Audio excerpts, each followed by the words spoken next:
कत्ल होगा, शहादत होगी निर्मल महतो की, शहादत होगी सुनील महतो की, और टाटा में असिस्टेंट जीएम के पद पर काम करेगी एसएस की पत्नी। हम सवाल करेंगे, ये सवाल करने का हमको हक है। शहादत देंगे सुनील महतो। आज उनकी विधवा मां रो रही है, आर्थिक दंड स्थिति का सामना कर रही है, और एसएसपी की बीबी या फ्री फोकट में जनरल मैनेजर पद पे काम करेगी। हम इसका सवाल करेंगे। आपको जो कहना है कीजिए, आपको जो करना है कीजिए। अरे कब तक करेंगे कोल्हानवासी?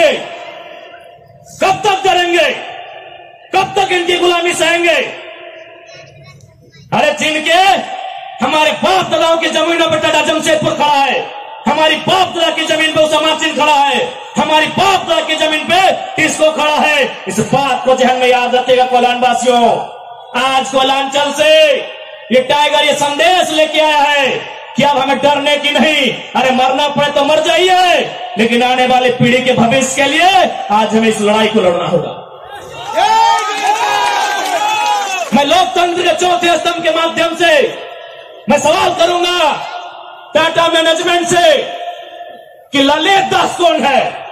Who is Lalit Das? What is his ability? उसकी योग्यता क्या है? कौन है ललित दास? उसकी योग्यता क्या है? कितना तक पढ़ा है कि आज सीएसआर को संभालेगा? आज IL6 में नौकरी करेगा? सारा चीज का गांव गुजरा, एक नहीं 18 गांव टाटा की योजना है, और छत्तीसगढ़ का रघुवर दास जी का बेटा ललित दास यहाँ IL6 में नौकरी करेगा, सीएसआर को संभालेगा। हम सवाल करेंगे, पूछेंगे मैनेजमेंट से, छापिए इसकी हेडलाइन में कि जयराम महतो टाटा प्रबंधन से सवाल करता है, जमशेदपुर की टाटा प्रबंधन से, कि ललित दास कौन है, क्या है इसकी योग्यता? बाहर बात अच्छा मजाक बना के रख दी है। कत्ल होगा हमारा, लहू बहेगा हमारा, हमारी लहू से स्वर्णरेखा की नदी लाल होगी, हमारी लहू से दामोदर की नदी लाल होगी, और ललित दास माला माल होगा। हम सवाल भी करेंगे और बवाल भी करेंगे। इस बात को लिख लीजिए। आइए सामने टाटा के प्रबंधन, और हमें उत्तर दीजिए कि ललित दास कौन है, क्या है उसकी योग्यता? पूर्व मुख्यमंत्री का बेटा होना योग्यता है या वर्तमान राज्यपाल का बेटा होना योग्यता है? क्या यह योग्यता कहा जाएगा भारत एक संवैधानिक राष्ट्र है? क्या बाप के दौड़ने के बदले बेटा दरोगा बनेगा? बाप के दौड़ से बेटा दरोगा बनेगा? बाप एग्जाम पास करेगा, बेटा टीचर बनेगा? तो पूर्व मुख्यमंत्री रहे चाहे वर्तमान राज्यपाल रहे, ललित दास कौन है? हमको हिसाब किताब चाहिए। आज ना ये चुनावी भाषण देने आए हैं, न राजनीति की बात करने आए हैं। एक संदेश लेके आए हैं कि कोयलांचल और कोल्हान के लोगों, हम दो हमारे दो नहीं, बिल्कुल इस भ्रम में मत रहिए। हम दो हमारे दो नहीं, तीसरा पैदा कीजिए, उसको निर्मल महतो बनाइए, उसको हथियार से लेस कीजिए। अरे कैसे लड़ेंगे आप इनसे? 20 लाख करोड़ की प्रॉपर्टी है इनकी, आप ऐसे लोगों से लड़ पाएंगे? आपका टीचर बेटा लड़ पाएगा? आपका वकील बेटा इनसे लड़ पाएगा? आपका डॉक्टर बेटा इनसे लड़ पाएगा? इसलिए आज कोल्हान और कोयलांचल, हम दो हमारे दो नहीं, तीसरा पैदा कीजिए, उसको निर्मल बनाइए, और उन पैमानों से युद्ध के लिए तैयार कीजिए। आपको बचाने कोई नहीं आएगा। अरे आप किससे उम्मीद करते हैं? एसएसपी, आपको जानकारी होना चाहिए, एसएसपी टाटा का साथ देते हैं। हिंदू मुस्लिम का राइट होता है, 44 मुसलमानों की दुकान तोड़ी जाती है, उस समय धारा 144 होता है, लेकिन टाटा रातों रात रोड बनाता है, धारा 144 का कहीं जिक्र नहीं होता है। आपकी सुरक्षा कौन करेगा बताइए? कौन करेगा आपकी सुरक्षा? ये हम आप बताइए हमें, कौन करेगा आपकी सुरक्षा? आज ये डोबो का वीडियो किसी हो, कोई डोबो का सीओ है, पहले मैं कहना चाहूंगा, यहाँ बहुत सारे पुलिसकर्मी हैं जो ईमानदार हैं, उनको नमस्कार है।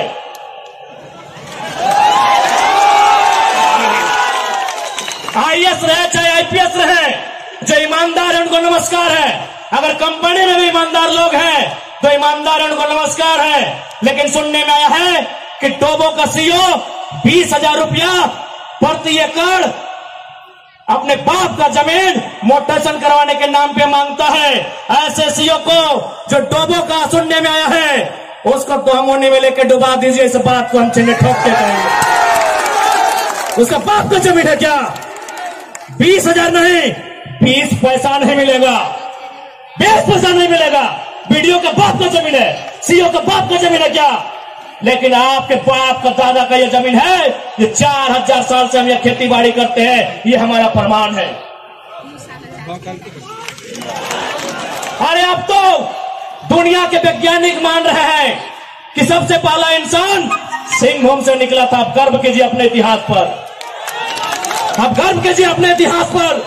ये हम नहीं कह रहे, ये दुनिया की रिसर्च की टीम कह रही है कि जब दुनिया जल में था और जल से जो मिट्टी का कण पहले बाहर आया था और सिंहभूम का इलाका था, ये दुनिया की रिसर्च टीम कह रही है। यानी ये जमीन हमारी है, ये भूमि हमारी है।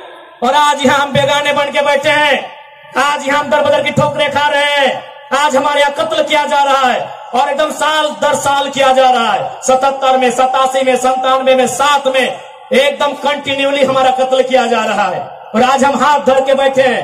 आज हम कहना चाहेंगे, आज बिल्कुल अगर हम होते निर्मल दा के समय, यदि हम होते सुनील दा के समय, कसम से आंख से आंसू नहीं बहाते, कसम से आंख से आंसू नहीं बहाते। उनकी मौत के साथ साथ और 100 लोगों को मरने के लिए तैयार करते हैं और आंख से आंसू नहीं, उनको नदी में बहाते हैं जो उनकी मौत का कारण बने थे। हमने आंख से आंसू बहाया, हमने अनाथों जैसा अनुभव किया कि हमारे लीडर चले गए। अब रोने का समय नहीं है, अब बिलखने का समय नहीं है, इंतकाम का समय है। क्योंकि आने वाला 20 साल बाद आने वाली पीढ़ी ना वो निर्मल दा को पढ़ने का समय जुटा पाएगी, ना वो बिरसा मुंडा को पढ़ने का समय जुटा पाएगी, ना वो शेख भिखारी को पढ़ने का समय जुटा पाएगी। आने वाली पीढ़ी सवाल भी नहीं कर पाएगी। इसलिए आज आपको अपने हर एक घर से, हर एक परिवार से एक एक औलाद को, चाहे बेटा या बेटी रहे, एक एक औलाद को फौलाद बनाना होगा। ये आज मैं कोल्हान वासियों को कहना चाहूंगा।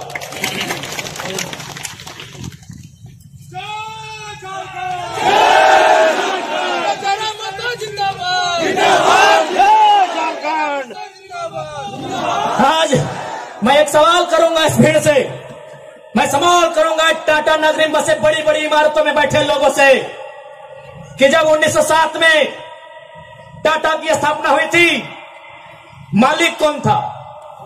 टाटा का कोई होगा? जब 1907 में टाटा की स्थापना हुई थी, मालिक कौन था? Who was the founder? Who was the owner? Tata का कोई होगा? नौसेरे भाई टाटा या जो भी उनका नाम है। आज 115 साल बीत चुके हैं, आज टाटा का मालिक कौन है? आज भी टाटा का मालिक टाटा का वंशी है। 100 साल पहले टाटा ने पूंजी का इन्वेस्ट किया था, आज 100 साल बाद भी टाटा का मालिक टाटा का वंशज है। लेकिन एक सवाल होगा मेरा, 100 साल पहले जिन कुर्मियों ने, जिन संथालियों ने, जिन हो ने, जिन गोड़ाई ने, जिन धीवर ने, जिन अल्पसंख्यक ने टाटा में जमीन दिया था, आज उस परिवार के पास क्या नौकरी है? आज हम सवाल करेंगे। अरे आपने पूंजी लगाया, 100 साल बाद आप मालिक है। हमने भी पूंजी दिया है। पूंजी 2 प्रकार की होती है इंपॉर्टेंट, एक जमीन, दूसरा अर्थ। अर्थ आपका, मालिक आज आप है, जमीन हमारी, हम कहां है? ये सवाल करेंगे।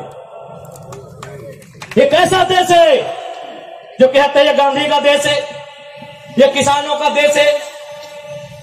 गांधी जी कहते थे कि किसानों की आत्मा बसती है गांव में, तो आज कहां है गांव? आज कहां है किसान? केवल पूंजीवादी का हावी, आज चारों तरफ केवल कैपिटलिज्म के लोगों का दबदबा। ठीक है, हम विकास के विरोधी नहीं है। अरे हमने इंसान भी दिया है और जमींदार भी दिया है। हमने इंसान के रूप में कभी बिरसा भगवान को दिया, कभी भागीरथ मांझी, कभी तिलका मांझी को दिया, तो कभी निर्मल महतो, तो कभी सुनील महतो जैसे शेर को हमने दिया। और जमीन की बात कीजिएगा तो जहां तक टाटा की नजर जाएगी वो जमीन सारी की सारी हमारी है। क्या नहीं दिया हमने विकास के नाम पे? विकास के नाम पे हमारा कत्ल हुआ, विकास के नाम पे हमारा गांव उजाड़ा गया, विकास के नाम पे हमको लूटा गया। और आज अगर हम सवाल करेंगे तो आप हमें उग्रवादी जैसे शब्दों से नवाजेंगे। तो आज ये बात जान लीजिए, भले आज ये आपका समय है क्योंकि प्रधानमंत्री आपके हैं। सही बात है, किसानों के प्रधानमंत्री नहीं है। भले आप भावनाओं में वोट देते हैं, आज फिर किसान आंदोलन कर रहा है। किसान 700 मर चुके हैं, ये किसानों के प्रधानमंत्री नहीं है। अगर ये किसानों के प्रधानमंत्री होते तो एक रूल बनाते। 1984 तक टाटा ने जो 15,000 एकड़ जमीन का अधिग्रहण किया है उसमें मात्र 3,000 एकड़ में प्रोडक्शन का काम हुआ है। मात्र 3,000 एकड़ में कंपनी का एस्टेब्लिशमेंट किया गया है। यदि ये देश और ये वर्तमान के प्रधानमंत्री अगर किसानों के होते तो एक फरमान जारी करते कि बाकी जो आपके पास 12,000 एकड़ बचा है उसे पोल्ट्री फार्म खोलना है। क्या उसे पोल्ट्री फार्म खोलना है? जी नहीं, रियल एस्टेट को बेचना है। हमारी जमीनें टाटा डिसाइड करेंगे रियल एस्टेट को बेचना है। इसलिए अगर सच में ये किसानों के प्रधानमंत्री होते तो एक नियम बनाते, और ये नियम है भी, बकायदा न्यायालय में चर्चा हो चुका है कि यदि किसी कंपनी ने जमीन लिया है और उस जमीन पे काम नहीं हुआ है तो रैयत को वापस लौटाना चाहिए। टाटा ने 15,000 एकड़ जमीन लिया है, मानते हैं 3,000 एकड़ पर इन्होंने काम किया है, चलिए 3,000 एकड़ एक्स्ट्रा, अभी भी 10,000 एकड़ जमीन है जो इनके कब्जे में है, वो यहाँ के रैयतों को वापस मिलना चाहिए। तब मानेंगे ये गांधी का देश है, तब मानेंगे किसानों का देश है। आप बोलेंगे हम मान लेंगे, दीजिए 10,000 एकड़ जमीन वापस, तब मानेंगे किसानों का देश है, तब मानेंगे महात्मा गांधी का देश है। आज और तमाम जितने भी IAS, IPS मिनिस्टर, आज अगर मैं साफ कहूंगा कि संविधान की जितनी हत्या उग्रवादी आतंकवादी करते हैं उससे कहीं ज्यादा वो IAS, IPS और मिनिस्टर संविधान की हत्या करता है जो पूंजीपतियों का साथ देता है।